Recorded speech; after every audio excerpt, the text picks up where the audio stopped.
The film begins with a train departing, and from there, we are taken back to the year 1968. At this time, Paul has prepared a surprise for his partner Iris, a magnificent Skyview restaurant. When Iris sees the restaurant, she becomes very happy and excited. A promotional photo is taken at the restaurant featuring Paul, Iris, and a small child hiding in the background. Then, everyone enters the restaurant. The floor of this restaurant is made entirely of glass, allowing a clear view of the world below. In the middle of the restaurant is a live kitchen where chefs are cooking. The atmosphere is lively. People are dancing and enjoying the party. During the celebration, Iris picks a rose and puts it in Paul's jacket pocket. However, Paul accidentally cuts his hand with the thorn from that very rose and starts feeling a little dizzy. Seeing this, the restaurant singer senses something unusual and quietly asks Iris, "Are you pregnant?" Surprised at first, Iris's face soon lights up with happiness. She likes the idea. During the party, Iris notices the singer's son, a small, mischievous child. She doesn't know why, but she feels drawn to him. After a while, Paul takes Iris to the terrace for a romantic moment. There, he proposes to her. Overjoyed, Iris says yes and reveals that she is pregnant. Paul is very happy too. Then the child appears again, throwing a coin off the terrace. Instead of falling to the ground, the coin is sucked into an air conditioning duct. The party continues with people dancing, but gradually the glass floor starts to shift slightly. Meanwhile, the coin travels through the AC pipes, and suddenly a major technical problem occurs. The glass floor breaks. Many people fall through. Paul tries to save himself by grabbing a broken piece of glass, but ends up cutting his hands and feet. Eventually, he falls and dies.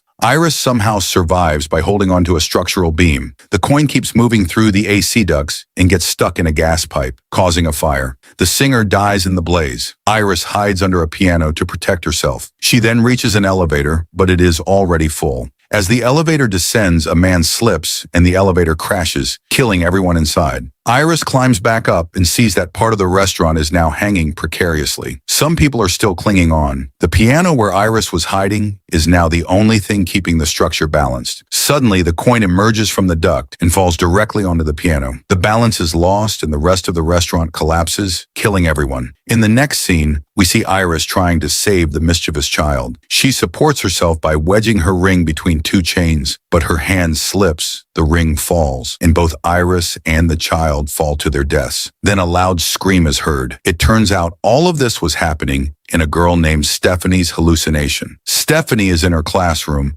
and her screaming disturbs everyone. The professor scolds her, and she explains that she often has such terrifying visions. That night, she has another nightmare and wakes up in fear. Her roommate advises her to talk to her family. Stephanie visits her father and younger brother, then goes to her uncle's house, her mother's brother. Everyone there warmly welcomes her. Stephanie spends quality time with her cousins and asks her uncle about Iris, the same Iris who kept appearing repeatedly in her dreams. Actually, she is the grandmother. But as soon as they hear Eris's name, the uncle gets upset. He says Eris is dead to us now. She lost her sanity, left the family, and went to live alone on an island. He blames Eris for Stephanie's mother's mental health deteriorating, which led her to leave the family as well. The uncle refuses to say more. However, the aunt supports Stephanie. Quietly, she gives Stephanie letters sent by Eris, her address, and some personal belongings. Among them is a photo taken in front of the Skyview restaurant, a place that appeared repeatedly in Stephanie's hallucinations. Now Stephanie goes to that island to find out the truth. There she finds a broken-down house surrounded by silence. Stephanie introduces herself, and Iris, becoming very emotional, invites her inside. Iris asks about Stephanie's mother, and Stephanie tells the whole truth, that her mother left her in childhood. Then Stephanie says, "I keep having the same dream every night, the collapse of the Skyview restaurant and the deaths of you and Paul." Iris responds softly, "I had those dreams too." She explains that because of those dreams, she managed to prevent the tragedy from happening in the future. She took a coin from the child's hand and warned people over the microphone. Stephanie is shocked. "You saved everyone." Iris nods but says, "Death doesn't give up so easily." She explains that those who survived that day later died one way or another, and now death is after the survivors' children as well. Paul died from an illness, and Iris realized that her turn was next. So she isolated herself on the island to protect her family. She says, "As long as I'm alive, your brother, your mother, and your uncle will be safe." Stephanie asks, "Then why do I keep having these visions?"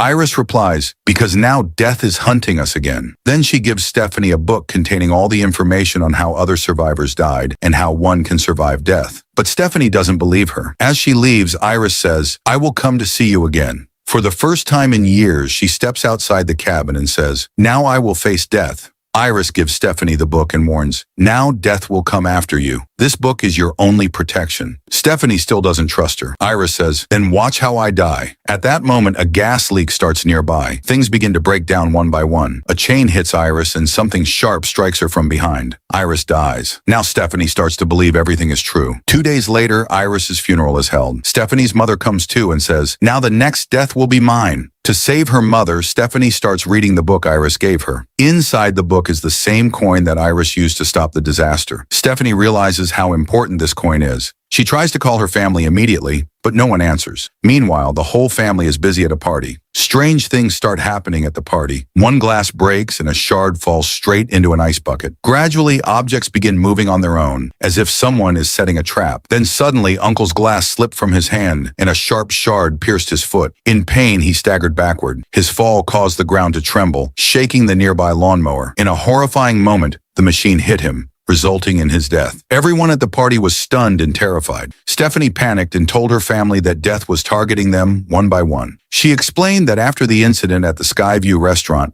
those who had survived were now being hunted by death in the generations to come. First it was Eris. Mary died, then her eldest son, and now it was the children's turn. Stephanie even said that if her mother survived, the next victim would be Stephanie herself. But the family didn't believe her, especially her cousins, who were very angry. They said she was mocking their father's death. Only one person trusted her, Stephanie's own mother. But Stephanie didn't get along well with her, and they weren't speaking. Next, it showed Stephanie's cousin, Mary's eldest son, at his piercing shop. After the day ended, he got a tattoo on his hand in memory of his father. At that time, he was wearing a nose ring. As he walked around the shop, a fan connected to a magnetic chain started spinning. The chain was drawn toward his nose ring. Nearby, kerosene had spilled, and in the chaos, a lighter fell, igniting a fire. Although he freed himself from the chain, he fell into the flames. The fire quickly spread throughout the shop. When Stephanie heard about the fire, she ran there. On the way, her cousin suddenly stepped in front of her car and stopped her. Miraculously, despite the sudden braking, she only got minor injuries to her hands. As they talked about the near miss, a fast truck passed by, but nothing happened. Laughing, he said, "See, I told you nothing would happen to me." But Stephanie was still scared. She looked around carefully, searching for danger. Then a reckless truck sped past, and Stephanie warned it to stay away. But the boy came closer and said nothing would happen. Meanwhile, Stephanie's sister was walking and accidentally kicked a ball, causing her to fall into a trash bin. At that moment, sanitation workers arrived and began loading garbage into a truck. The three saw this and ran to stop the truck. Without thinking, Stephanie jumped onto the truck, risking her life. But by the time she got there, the truck's crushing system had already started. The girl had been pulled inside and killed. Only her hand remained in Stephanie's grasp,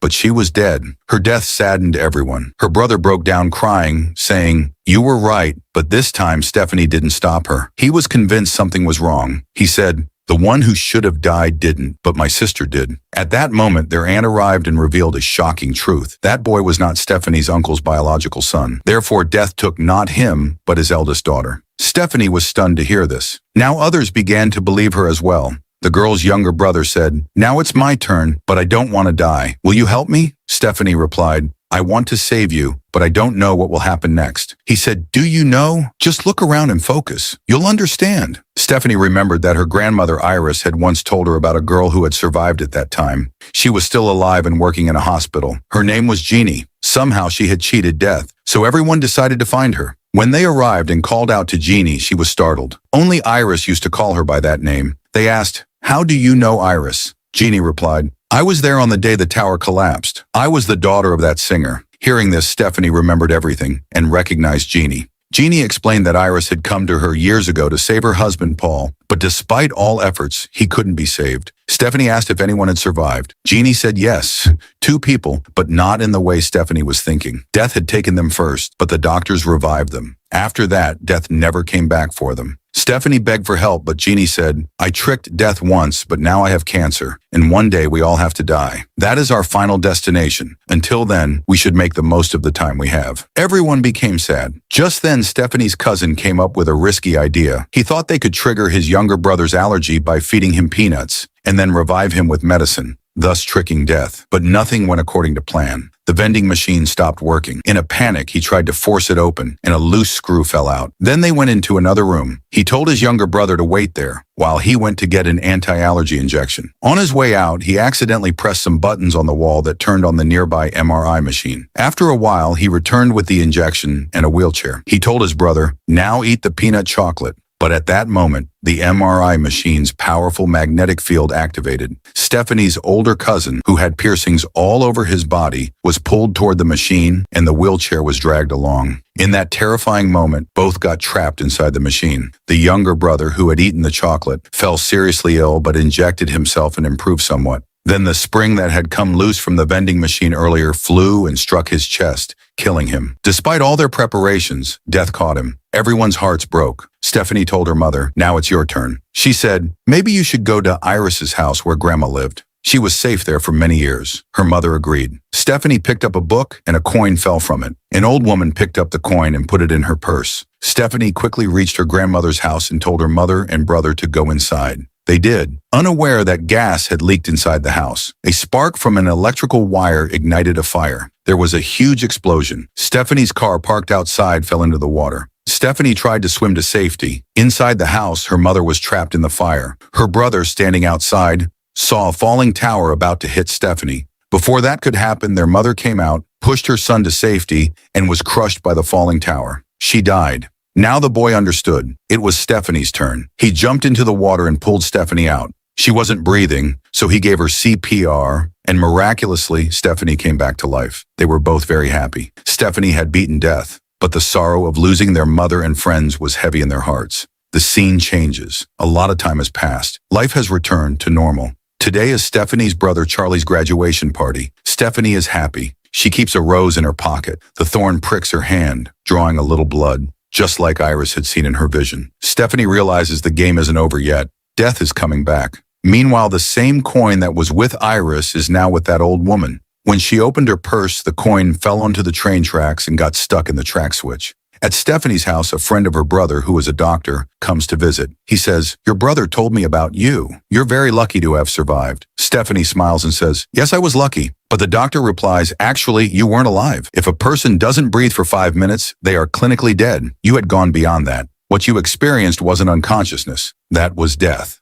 Stephanie and her brother look at each other fearfully. Stephanie looks around and senses something is wrong. Suddenly, the sound of a train is heard. It can't stop. They both run, but it's too late. Debris from the train collision flies through the air and hits them both, killing them. The movie ends with this reminder: we cannot cheat death. It always finds its way, and one day it will be the final destination for us all.